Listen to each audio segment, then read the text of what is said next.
जितनी माताएं एकादशी का व्रत करती, बहुत ध्यान से सुनना आज की कथा को, शायद जिंदगी में मिली ना मिली, और ये कथा का रिश्ता तो बहुत ध्यान से सुनना, ध्यान से। निर्जल एकादशी है। स्कंद पुराण यहाँ तक कहती है कि इस कथा के चरित्र को जो श्रवण कर लेता है उसको 26 एकादशी करना भी नहीं पड़ती। इस एकादशी की केवल ये कथा सुनकर ही उतर जाता है। बहुत ध्यान से सुनना इस कथा तो, बड़े भाव से सुन लो इसको,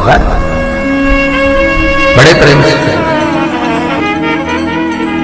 इसलिए सारी एकादशियों में निर्जला एकादशी की महत्वता शास्त्र प्रमाण करता है। महाराज निर्जला एकादशी का उद्यापन जो करा जाता है, उसका उद्यापन और प्रदोष का जो उद्यापन करा जाता है, इन दोनों का क्रम लगभग एक जैसा ही। तो निर्जला पहुंची है, और निर्जला में जाकर भगवान नारायण से निवेदन करा। भगवान विष्णु ने पूछा, क्या बात है निर्जला, आज तुम खेलती हुई यहां पर आकर खड़ी हो गई, क्या हुआ, क्या है? क्या तुमको गौलोक धाम में आनंद की अनुभूति नहीं हो रही जो तुम वैकुंठ में आई?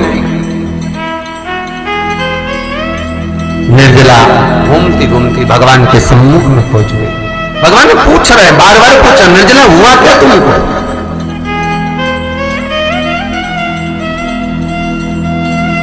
निर्जला एकादशी हुआ क्या है तुम, क्या कारण है तुम्हारे यहां आने का, वैकुंठ पहुंचने का? बहुत ध्यान देना महाराज। शास्त्र कहता है सोमवार, मंगलवार, बुधवार, गुरुवार, शुक्रवार, शनिवार, ये देवता वो देवता सबके व्रत कर लो, सारे व्रत कर लो, पर ये व्रत आपको परमात्मा के धाम तक लेकर नहीं जा सकते, क्योंकि इनका जो पुण्य है वो मृत्यु लोक में आप थोड़ा सा ही व्रत करते हैं तो पुण्य समाप्त हो जाता है। पर हिंदू धर्म के 3 व्रत ऐसे बता दिए जिन व्रतों का पुण्य समाप्त नहीं हुआ।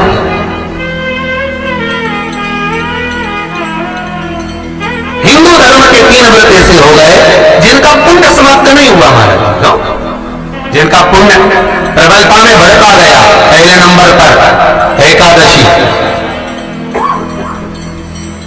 दूसरे नंबर पर प्रदोष, और तीसरे नंबर पर शिवरात्रि। एकादशी भी 26 है तो प्रदोष भी जम के बोलते जाओ 26 है। शिवरात्रि केवल 12, केवल 12, और अगर अधिक मास की पड़ जावे तो ये 13, और अधिक की आय तो 13 है। तो यहां शास्त्र कह रहा है कि 3 व्रत हमारे यहाँ जिनका पुण्य समाप्त नहीं हुआ, जिनका पुण्य प्रबल हुआ, बड़ा, इसलिए आज भी माता एकादशी का व्रत करती है। और एकादशी का व्रत कर अगर कोई जीवात्मा को देते हैं, कोई मर भी गया तो उसको एकादशी का दान देते हैं, एकादशी का उसको दान दिया। महाराज निर्जला खड़ी, पूछा क्यों आई हो, क्या कारण? निर्जला आई, तब लक्ष्मी मैया उठकर निर्जला के करीब में गई। निर्जला बहुत सरल थी निर्जला। कहते हैं कामा एकादशी सबसे लंबी है। कौन सी एकादशी? कामा। फिर मोक्षदा उससे नीची है महाराज, और निर्जला जो है बिल्कुल छोटा स्वरूप है। निर्जला का मतलब देखा जाए तो केवल 2 चोटी करी हुई है, मस्तक पर भोर लगा हुआ है निर्जला के, माथे पर बिंदी लगी हुई है निर्जला के, सुंदर गले में तुलसी की मालाएं पहनी है निर्जला, हाथ में जो हाथ फूल जैसी माताएं पहले पहनती थी, आपको ध्यान में होगा, ऐसा बड़ा फूल होता था, अंगूठियां पड़ी होती थी, हाथ में ऐसा लगा रहता है, तो निर्जला हाथ फूल में तुलसी के धारण करें। बड़ा सुंदर स्वरूप है माता निर्जला का महाराज, छोटे है। तो माता लक्ष्मी उनके पास में गई और निर्जला से जाकर पूछा, निर्जला फिर आने का कारण क्या है, तू बता। नारायण आपसे पूछ रहे कि क्यों आई हो, किस लिए आई हो, क्या है तुम्हारे आने का कारण? निर्जला ने कहा, मेरी विनती केवल इतनी सी है मां कि मैं चाहती हूं कि मैं जीव के प्राण छूटने के बाद उसके प्राणों को जिस समय मैं लेकर जीवात्मा के प्राणों को परमात्मा तक भेजूं, वैकुंठ तक भेजूं, गौलोक धाम तक भेजूं, उस बीच में मुझे ले जाते समय कई बीच में पड़ेंगे, कई स्थान ऐसे बैतरणी आदि का स्थान बीच में आएंगे, तो वो स्थान में मुझे रोका ना जाए, मैं सीधे भगवान के धाम पहुंच जाऊं। ऐसी कृपा, ऐसी दया।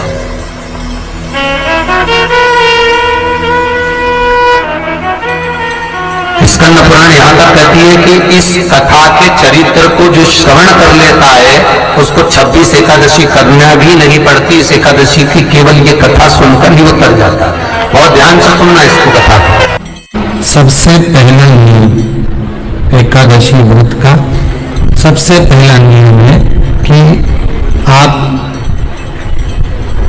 जिस दिन व्रत करो उसके एक दिन पहले भक्ति का संचार इस हृदय में कर लो। भक्ति का संचार इस हृदय में कर लीजिए। जिस दिन आप व्रत करो, जैसे एकादशी का व्रत कर रहे हो तो दशमी के दिन शाम का समय जब आवे, रात्रि जब होने लगे, शाम का समय आवे और रात्रि का आप जब भोजन ग्रहण करो तो उस भोजन में कोई ऐसा पदार्थ ग्रहण मत करिए जिस पदार्थ के कारण आपकी एकादशी बिगड़ जाए।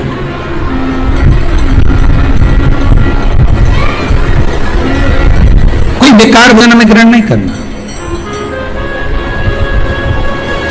श्रेष्ठ भोजन ग्रहण करिए दशमी के। और एकादशी का दूसरा नियम बहुत ध्यान से सुनिएगा। जिस दिन आपकी एकादशी का व्रत हो उस दिन प्रयास करिएगा कि अपने हाथ से किसी भी वृक्ष की कोई पत्ती टूटे ना। अपने हाथ से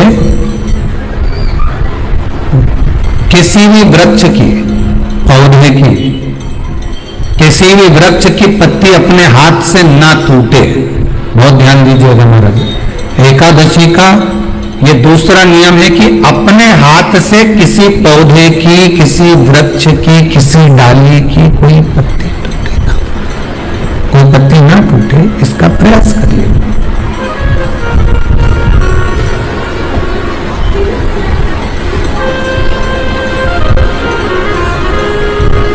कितना सुंदर व्याख्यान कहा है, कितना सुंदर वर्णन है महाराज कि मात्र एकादशी का व्रत कर लेने पर, मात्र एकादशी का व्रत कर लेने पर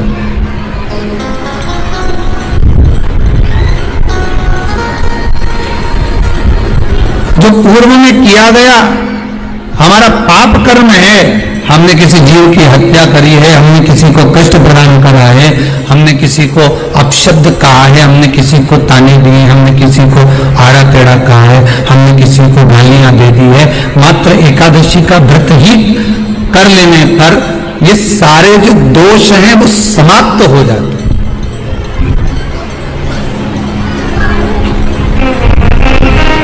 सारे दोष हमारे समाप्ति पर आ जाते हैं।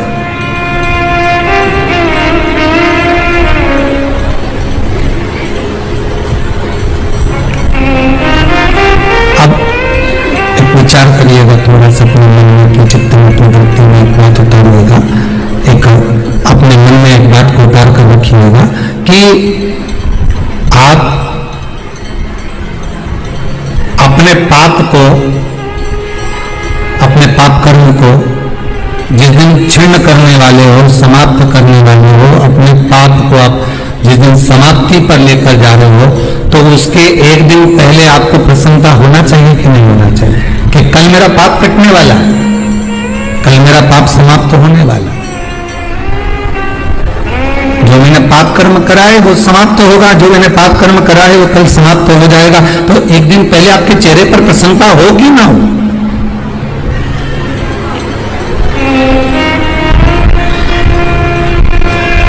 चेहरे पर वो प्रसन्नता आपके आना चाहिए कि कल मेरा एकादशी का व्रत है, आज दशमी है, कल एकादशी का व्रत है, तो कल मेरी जब एकादशी का व्रत रहेगा तो मेरा ना जाने कितना कितना पाप, कितना असत्य, कितना झूठ, कितना प्रपंच वो समाप्त हो जाएगा। तो इसमें मुझे प्रसन्नता हो, इसमें मुझे आनंदता हो।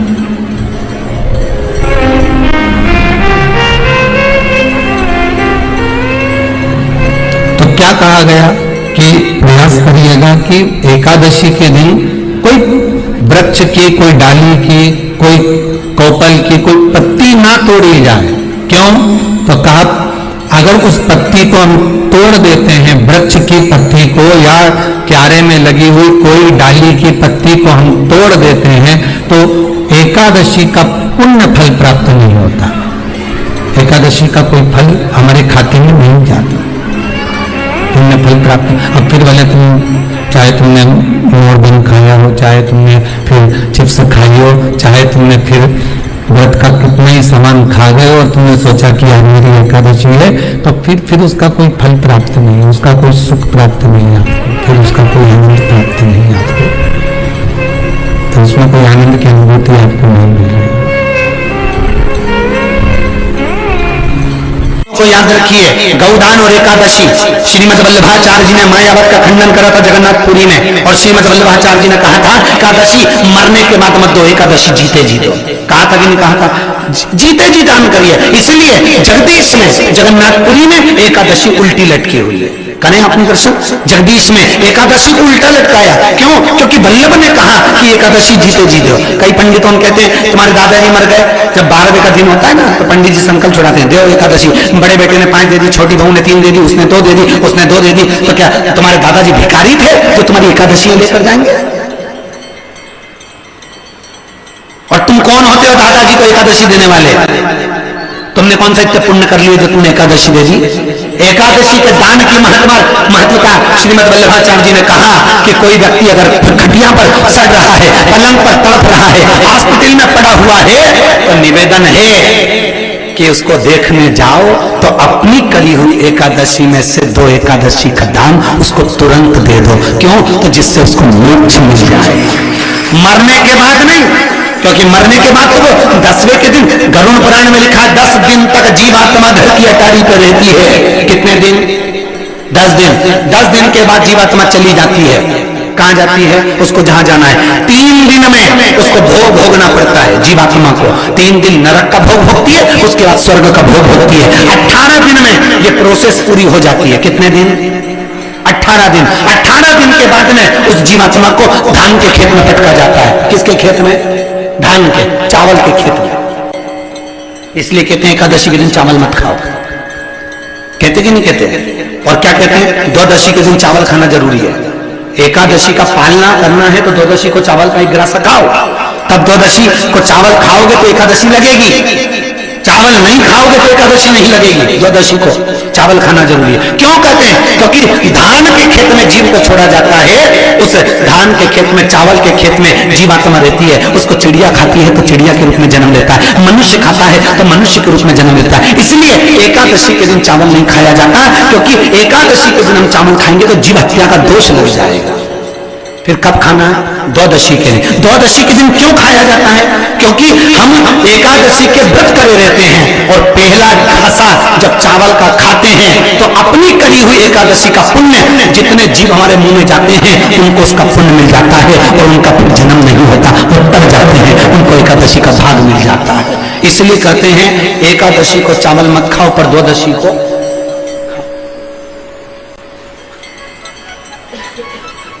खाइए। 10 दिन तक जीवात्मा है, और आपने एकादशी कब दान दिया? बोलो जिनके 12वें के दिन, 13वें के दिन आपने एकादशी का दान दिया, वो मिली उनको? अरे बोलो अच्छे से। कई तो अभी तक कर रही होगी, हमारे दादाजी के निमित्त की कर रहा है, कर ले। फिर वही वाली बात आ गई, गुलाब के फूल में पानी जारी है। एकादशी के दिन शंकर भगवान को चावल का दाना चढ़ाना चाहिए कि नहीं चाहिए?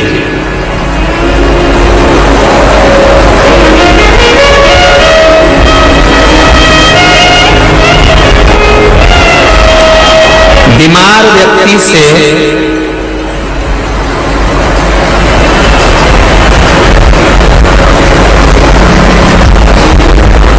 कोई बीमार व्यक्ति है, बहुत रोगीला, उसको बहुत रोग है, शुगर है, बीपी है, थायराइड है, सब कुछ है उसको, और वो रोगीला व्यक्ति जब डॉक्टर के पास जाकर पूछे, डॉक्टर साहब मेरी तबीयत ठीक नहीं रहती है, मैं बहुत कष्ट में रहती हूँ, बहुत तकलीफ है शरीर में,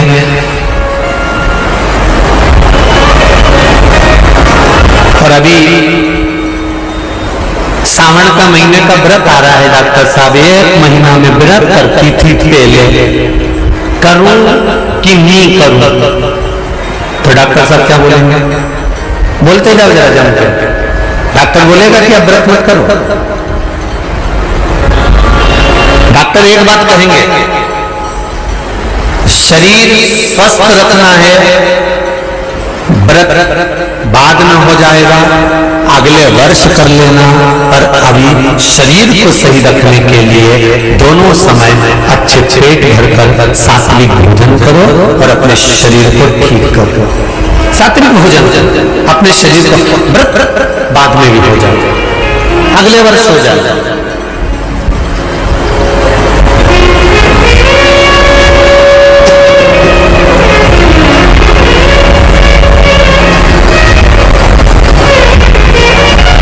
अभी तुम थोड़ा सवेरे 2 बिस्कुट ले लिया करो, सुबह नाश्ता ले लिया करो, भोजन ले लिया करो, फिर दोपहर में कुछ हल्का फुल्का लेकर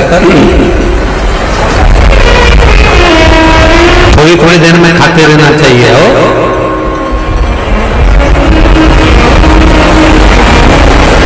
थोड़ा थोड़ा खाओ, थोड़ी थोड़ी देर में खाओ, एक साथ सुरसा जैसे मत निपटा जाए, थोड़ा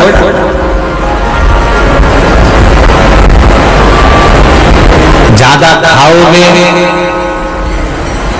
और ज्यादा कमाओगे